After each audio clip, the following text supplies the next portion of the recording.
When your desires thrill you, it means that you have found a piece of the desire and you have focused upon it enough that it is often active in your vibration. And since it's often active in your vibration, then there's a strong attraction to you and to it. But there is some distinction that is worth understanding. And in order to understand this important distinction that we're about to offer to you, you must first realize that you, in your physical bodies, are an extension of non-physical energy. Most humans don't have a problem with that because it's quite obvious to you that there is more happening than what you all are doing on this planet. The way your Earth spins in its orbit is a clue. And so sometimes you refer to it as source or God or soul. So you have some awareness of this non-physical energy, but we want you to understand the power of you that existed before you were born into this body, and the power of you that non-physically exists even though you are now in this body. We want you to understand the two aspects of you, because if you don't understand the two aspects of you, and if you aren't wanting each day to accomplish a blending of those two aspects, then you cannot really be you. Then you may be doing things all day, every day that contradict who you really are. And so you are affecting a sort of separation. That's too strong a word, but you can pinch yourself off from yourself enough that you don't feel that good. You begin to feel insecure or jealous or unstable or vulnerable, or even angry or frustrated. In other words, all of those negative emotions that you sometimes feel are your indicator that you are not allowing, by virtue of the thought that you are thinking in your human physical personality, you are not allowing the whole of you to be present with you right here, right now, in the moment of this negative emotion. And so, as you come to understand these two aspects of you that we are always wanting to help you find a blending between, then you can begin to understand how you really create your own reality. When life causes you to know what you don't want, you also know what you do want. When life shows you what you do want, it also shows you what you don't want. This contrast helps you in the deciding of what you want. And even when you don't say it out loud, these decisions are being made by you all day, every day. And so you are emanating these vibrational requests, decisions, preferences all day, every day.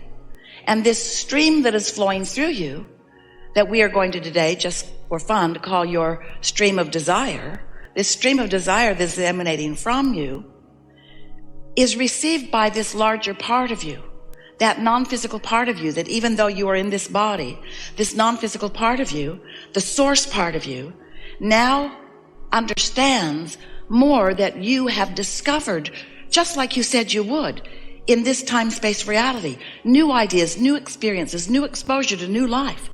This combination of beings that is happening right here in this room, both physical and non-physical, has never been before unto the universe. And this unique body of consciousness is going to produce today some thoughts, some ideas, some motion forward that has never happened before.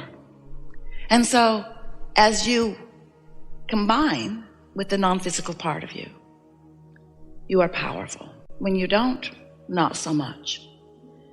So as you emanate these rockets of desire, and your source, your inner being, focuses upon them, there is a really powerful point of attraction. You know about law of attraction? You're talking about it more and more. Law of attraction is the law that manages all frequencies in the universe. And since you are vibrational most of all, then your frequencies that are being managed is important. If you don't know that you're a vibrational being, then frequencies don't mean much to you. You just think you're seeing things and hearing things and smelling them and tasting and touching and doing stuff. You don't realize that you're creating through your vibrational focus. But once you come to understand that you are a vibrational being and that you are creating through your vibrational focus, then you might be a little more interested in the law of attraction, law of attraction, which manages all of those vibrations. Law of attraction says that which is likened to itself is drawn. Law of attraction is what makes all your frequencies match up the way they do. It's why your televisions work. It's why your cell phone works. It's why you set your radio dial on the frequency of the station that is broadcasting what you want to hear, because your receiver has to be set to the broadcasting station or frequency, or you don't hear it. You understand that as you're moving about your physical environment. But most of you have not thought of yourselves as being a transmitting and receiving mechanism, even though you are. And once you understand that you are, then you can begin to understand why things happen the way they do. Because there is a frequency that is emitted, and a frequency that is matched by law of attraction, and a frequency that causes other cooperative components to come to that frequency. And that's the reason that things happen around you the way they do. There's no mystery, there's no luck, there's no chance, there's no distortion, there's no unfairness, there's no any monkey business going on. There's just you and the universe and your point of attraction, period. So we want you to be more aware of what your beliefs are and the power of them and whether they harmonize with your desires.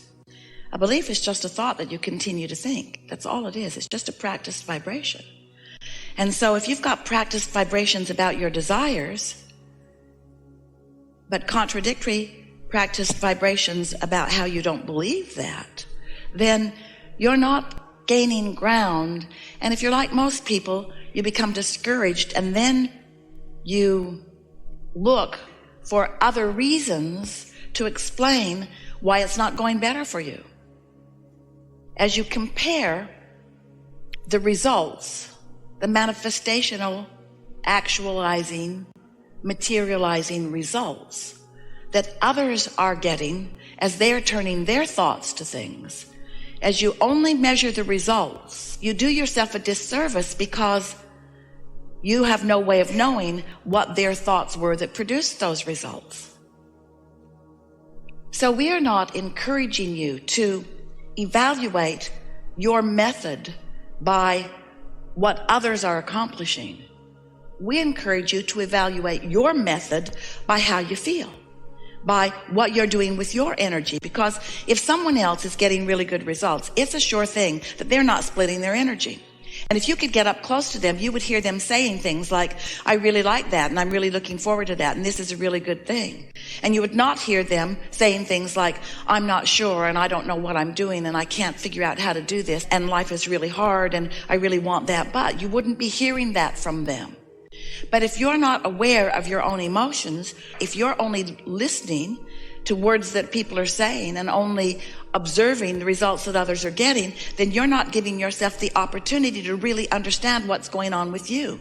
And what's going on with others really doesn't have anything to do with what's going on with you. You are the most technologically integrated society that has ever been, which means you've got your nose in a lot of places that does not serve you. We really think you should call it nose book.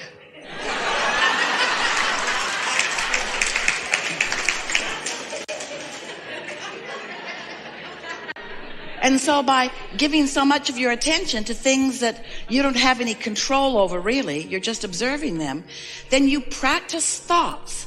You continue thoughts that often don't serve you. So deliberate creating requires deliberate thought. And deliberate thought requires a sensitivity to the way you feel. And a sensitivity to the way you feel requires understanding what your emotions mean. And so we can put it to you really, really simply. When you ask for something, which we call step 1, contrast causes you to do that. Step 2 happens, which source becomes a vibrational match to what you're asking for. When you ask for more money or for a relationship or for an improved anything, your inner being becomes the vibrational equivalent of it. When you ask, it is answered. But it is answered in a vibrational frequency that has a point of attraction that begins to attract the cooperative components. But unless you are in the same vibrational frequency, you're not privy to, you're not aware of, you're not part of, not quite yet, the awareness of the attraction of all of these cooperative components. So for a while, in order to get you to understand this vibrational world that we are wanting you to understand completely, we explained about step 1, you got that. We explained about step 2, it's answered. You didn't really get that because you couldn't understand why, if it was answered, why you couldn't see it yet. So we began to describe to you that it's happening, it's being answered in a vibrational realm, and you don't like that because it sounds like smoke and mirrors. It sounds like we're just trying to trick you into believing that you're getting what you want, even though you can't from your own resources see it. But we want you to understand that vibration precedes the manifestation. And once enough vibration is amassed, then it gets big enough and big enough and big enough that eventually you may begin to translate it through your own physical senses. So there's this vibrational reality that has amassed. It's so important that you believe in this vibrational reality. We gave it a name. We call it the vortex. The vortex of attraction is this swirling mass of energy that is bringing to it all things that you have asked for. Wrote a whole book about it so you'd think it was real.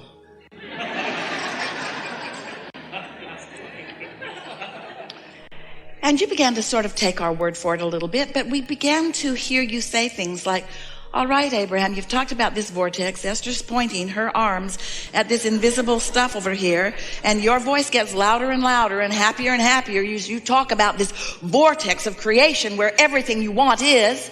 Just tell me, how do I get my stuff out of the vortex and into the bank? How do I get it out here where I can see it? And then for a while, we said, go in there. Go in there where it is. Go in there where it is. Well, you just kind of freaked out over that. You made imaginary doorways and walked through them. I'm in the vortex, you said, but none of you really believed the vortex, even though it is real. And we get it. You want to see it and hear it and smell it and taste it and touch it. You want to prove it through your own experience. And we want you to too. In fact, that's why you're here in these physical bodies. You came to be on the leading edge where thoughts do turn to things. You came to materialize ideas. Your earth was once a swirling mass of vortexual stuff that you couldn't see, and now it's something that scientists see and understand and measure. So much that was once only a thought is a physical reality. That's what this is all about here. This time-space reality where you are the genius creators who now turn more thoughts to more things. So to help you out in this process of turning thoughts to things, we're explaining to you that here are the things that you want, the experiences, the creations that you've put there, bit by bit by bit. So incrementally, by the way, that you often don't even recognize them in their mature state. Here is more in your vortex than you could live in 20 or 30 lifetimes. That's how masterful you are at sifting through contrast and creating this vortex. But now, these thoughts must begin to turn to your things in order for you to have the fulfillment of what you have been intending. So now we're explaining to you that the vibrational frequency of this vortex is very high and very fast and very pure and is being tended by your inner being, by source or whatever you want to call that non-physical aspect of you. And you, if you want to open that passageway, if you want to open that channel, if you want to be the one who receives, if you want to be in the inspired place, if you want your timing to be good, if you want to be tuned in, tapped in, turned on so that you can translate the frequencies, because remember, you can't set your radio dial on 98.7 and hear what's being broadcast on 101. You cannot receive something that is a different vibrational frequency. So you have to understand the frequency of your vortex, and you have to bring yourself to match that frequency. And when you do, thoughts begin to turn to things and you begin to get ideas. You say, oh, I got the best idea. And the reason you did is because you were, it may be only for a moment, in the frequency of the vortex, and you allowed this to transfer. You allowed through this open valve, you allowed this knowledge to flow to you.